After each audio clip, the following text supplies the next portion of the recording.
Hello everyone, this is doctor Mrinalini Manoj. I am an embryologist और मैं हमेशा आपके साथ health related informative video share करती हूँ। आज हम ऐसे टॉपिक पे बात करेंगे जिस पे मैंने काफी सारे कमेंट्स रिसीव किए हैं कि एक्टोपिक प्रेगनेंसी पे आप वीडियो बनाइए या फिर एक्टोपिक प्रेगनेंसी क्या होती है। जी हाँ, नॉर्मल प्रेगनेंसी तो आप सभी को पता है कि जब बच्चा बच्चेदानी में आके चिपकता है और पूरे 9 महीने बच्चेदानी में बढ़ता है और वो उसकी डिलीवरी होती है, तो उसे हम नॉर्मल प्रेगनेंसी कहते हैं। अब जिन लोगों को एक्टोपिक शब्द पहली बार सुन रहे हैं या फिर जिन व्यूवर्स को अगर एक्टोपिक प्रेगनेंसी ऑलरेडी हो चुकी है, उसके साइड इफेक्ट उनको अभी वो देख रहे हैं, फिर से प्रेगनेंसी रहने में दिक्कत आ रही है, तो इन सभी के लिए आज के वीडियो में आपके सारे सवालों के जवाब जरूर मिलेंगे। वीडियो को आखिर तक जरूर देखिएगा। बिल्कुल आसान भाषा में अगर मैं समझाऊं एक्टोपिक प्रेगनेंसी क्या होती है। एक्टोपिक प्रेगनेंसी मतलब यूट्रस के अलावा यानी कि बच्चेदानी के अलावा अगर कहीं और प्रेगनेंसी बन जाती है तो उसे कहा जाता है एक्टोपिक प्रेगनेंसी। यूट्रस के अलावा मतलब कहाँ पे? जी हाँ, आपको समझाने के लिए ये एक मॉड्यूल का आज हम सहारा लेंगे। ये एक पूरा रिप्रोडक्टिव सिस्टम का, फीमेल रिप्रोडक्टिव सिस्टम का एक मॉड्यूल है जहाँ पे आप समझ सकते हैं ये यूट्रस है यानी कि बच्चेदानी है, ये बच्चेदानी का मुंह है, इसे वजाइना कहा जाता है। ये बच्चेदानी के दोनों तरफ जो ट्यूब्स अटैच हुई है इसको फैलोपियन ट्यूब्स बोलते हैं और ये दोनों ओवरीज है।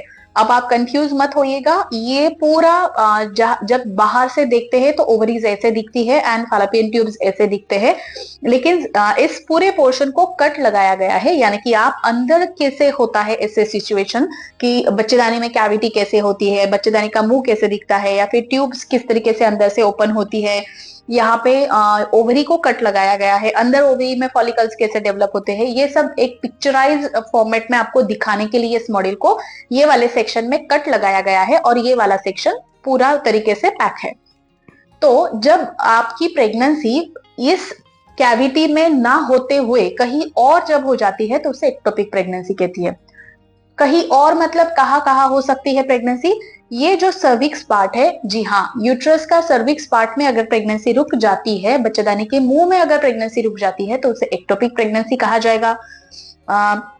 ये जो फैलोपियन ट्यूब्स होती है, इन दोनों फैलोपियन ट्यूब्स में कहीं पे भी प्रेगनेंसी रह सकती है।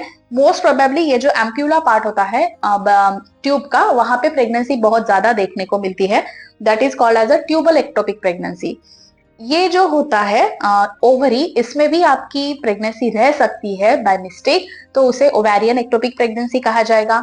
इसके अलावा ये जो हमारे बाकी के ऑर्गन्स होते हैं पेट में आजू बाजू में, तो एब्डोमेन में रादर देन यूट्रस कहीं पे भी अगर प्रेगनेंसी रह जाती है तो उसे एक्टोपिक प्रेगनेंसी कहा जाएगा। अब बात आती है, कई बार ऐसा पूछा जाता है एक्टोपिक प्रेगनेंसी क्यों होती है या फिर मुझे क्यों हुई, है ना? तो इसके बारे में अगर हम बोलेंगे कि व्हाट आर द कॉजेस, उसके कारण क्या होते हैं या फिर रिस्क फैक्टर क्या है एक्टोपिक प्रेगनेंसी के। जी हाँ, सबसे पहला रिस्क फैक्टर ये होता है, अगर आपको पहले कभी अगर एक्टोपिक प्रेगनेंसी हो चुकी है तो आपको फिर से एक्टोपिक प्रेगनेंसी के होने के चांसेस होते हैं। ये एक बहुत बड़ा रिस्क फैक्टर है। दूसरा एक रिस्क फैक्टर है पीआईडी यानी कि पेल्विक इन्फ्लेमेटरी डिसीजेस। जी हाँ, पेल्विक एरिया में अगर किसी को इन्फेक्शंस होते हैं तो उसको एक्टोपिक प्रेगनेंसी के चांसेस होते हैं। तीसरा एक होता है हिस्ट्री ऑफ ट्यूबल सर्जरी। जी हाँ, ट्यूब्स के ऊपर अगर कोई सर्जरी हुई है तो एक्टोपिक प्रेगनेंसी के चांसेस बहुत ज्यादा होते हैं। चौथा एक रीजन होता है ट्यूबल ब्लॉक की अगर आपकी हिस्ट्री है। जी हाँ, अगर आपने एचएसजी टेस्ट करवाया, हिस्टेरोसाल्पिंगोग्राफी, और उसमें ट्यूब्स ब्लॉक आई है तो आपने उसका कुछ ट्रीटमेंट करवाया और ट्यूब्स को ओपन करने के लिए ट्रीटमेंट लिया, और उसके बाद अगर आपने नेचुरल प्रेगनेंसी के लिए ट्राई किया या फिर आईयूआई करवाया या फिर आईवीएफ करवाया, तो ऐसे केसेस में ट्यूबल प्रेगनेंसी के चांसेस बहुत ज्यादा होते हैं। ट्यूबल सर्जरी की जैसे मैंने बात की, तो कई बार क्या होता है ना, आपको ऑलरेडी एक बच्चा या दो बच्चे होते हैं, आपकी फैमिली कंप्लीट हुई ऐसा आपको लगता है, आपने फैमिली प्लानिंग का ऑपरेशन करवा लिया, संतति नियमन का ऑपरेशन आपका हो चुका है, जहां पे ये जो ट्यूब्स होती है फीमेल्स में, ये जो फैलोपियन ट्यूब्स होती है, इसको लाइगेट कर दिया जाता है, दोनों ट्यूब्स को बंद कर दिया जाता है, जिस वजह से आपको फिर से प्रेगनेंसी नहीं होती है, जिसे हम फैमिली प्लानिंग का ऑपरेशन या फिर संतति नियमन का ऑपरेशन बोलते हैं। लेकिन किसी कारण की वजह से कुछ सालों बाद आप ये डिसीजन लेते हैं कि आपको फिर से बच्चा चाहिए और आप डॉक्टर के पास आते हो, हमारा ये जो ऑपरेशन आपने करवाया था उन ट्यूब्स को आप वापस से खोल दीजिए। तो ट्यूबल लाइगेशन का रिवर्सल ऑपरेशन तो करवा दिया जाता है, लेकिन उसके बाद जब आप नेचुरल प्रेगनेंसी के लिए ट्राई करते हो, आईयूआई या फिर आईवीएफ से ट्राई करते हो प्रेगनेंसी के लिए, तो ये देखा जाता है कि ऐसे केसेस में भी एक्टोपिक के चांसेस होते हैं। अब बात करते हैं क्या एक्टोपिक प्रेगनेंसी आपको रह गई, ये कैसे पता चलेगा? जी हाँ, एक्टोपिक प्रेगनेंसी में मोस्टली एब्डोमिनल पेन आपको हो सकता है या फिर ब्लीडिंग भी हो सकता है। कई बार क्लॉट्स भी देखे जाते हैं। जरूरी नहीं है कि हर बार आपको क्लॉट्स दिखेंगे, लेकिन अगर आपको हल्का स्पॉटिंग भी है, ब्लीडिंग भी है और आपको पता है कि आप प्रेग्नेंट हो, तो आपको बहुत जल्द से जल्द डॉक्टर से मिलना चाहिए। कई बार अगला सवाल होता है कैसे पता चलेगा कि मुझे एक्टोपिक प्रेगनेंसी रह गई है? तो बाहर से आपको डेफिनेटली एक्टोपिक प्रेगनेंसी के बारे में नहीं पता चलेगा। उसका इन्वेस्टिगेशन एक ही होता है, सबसे पहले सोनोग्राफी। जी हाँ, जब आपका यूपीटी पॉजिटिव आ जाता है, आपका प्रेगनेंसी कंफर्म हो जाता है, तो आपको जल्दी डॉक्टर के पास जाके अपना एक 6 और 7th वीक में एक स्कैन या फिर डॉक्टर की सलाह से 8th वीक में आपको स्कैन करवा लेना चाहिए, सोनोग्राफी स्कैन। लेकिन कई बार हम ये देखते हैं कि पेशेंट बोलते हैं डॉक्टर बार बार सोनोग्राफी करवाने के लिए लगाते हैं और हमारा खर्चा बढ़ जाता है, इसके लिए वो 3 महीने बाद सोनोग्राफी करेंगे और तब डॉक्टर से मिलने जाएंगे, ऐसा सोचते हैं। और ऐसे केस में अगर आप एक्टोपिक प्रेगनेंसी के शिकार हैं तो आपकी बहुत गंभीर समस्या आपको आ सकती है।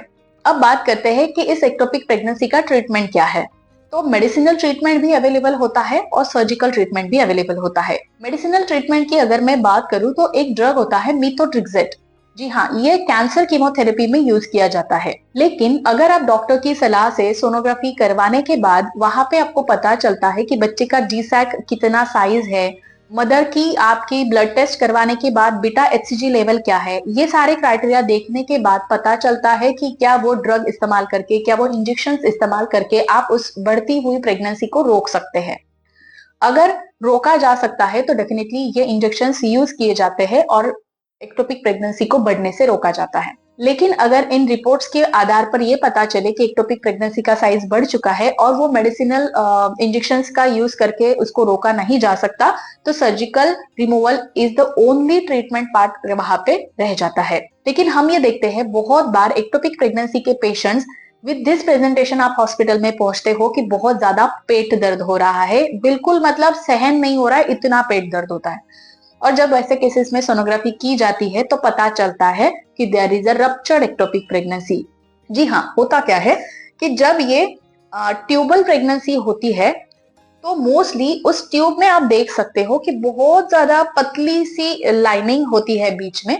जितनी कैविटी यहाँ पे अवेलेबल है उतनी कैविटी ट्यूब्स में अवेलेबल नहीं होती है। उसी के साथ साथ ट्यूब जब ये बच्चेदानी में बच्चा रहता है 9 महीने तक, उस बच्चे को एक्सपांड करके 9 महीने तक बढ़ाने का कैपेसिटी इस यूट्रस का होता है, बच्चेदानी का होता है, ट्यूब्स का नहीं होता है। ट्यूब्स उतनी बड़ी नहीं हो सकती है। तो जैसे जैसे प्रेगनेंसी बढ़ती जाती है इस ट्यूब का आकार उस बच्चे के आकार को नहीं संभाल पाता और उस वजह से बढ़ते हुए बच्चे के आकार की वजह से ये ट्यूब्स मोस्टली रप्चर हो जाती है, फट जाती है। और वहां पे रप्चर्ड एक्टोपिक प्रेगनेंसी के साथ आप डॉक्टर के पास आते हैं जहां पे आपको बहुत ज्यादा पेट दर्द होता है और फिर वहां पे इमरजेंसी ऑपरेशन करवा के सर्जिकल एक्टोपिक रिमूवल किया जाता है।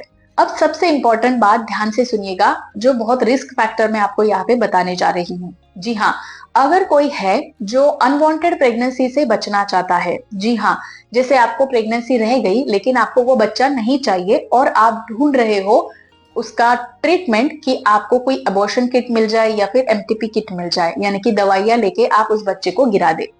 अगर आप किसी भी डॉक्टर की सलाह से एमटीपी किट लेते हो तो उसका सबसे पहले प्रोटोकॉल होता है कि आप पहले सोनोग्राफी करो। क्यों?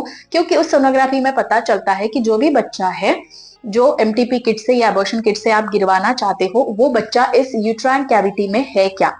जी हाँ, अगर बच्चा यूट्राइन कैविटी में है और छोटा है साइज के हिसाब से तो डॉक्टर की सलाह से आप अबॉर्शन किट लेके उस बच्चे को अबॉर्ट कर सकते हैं।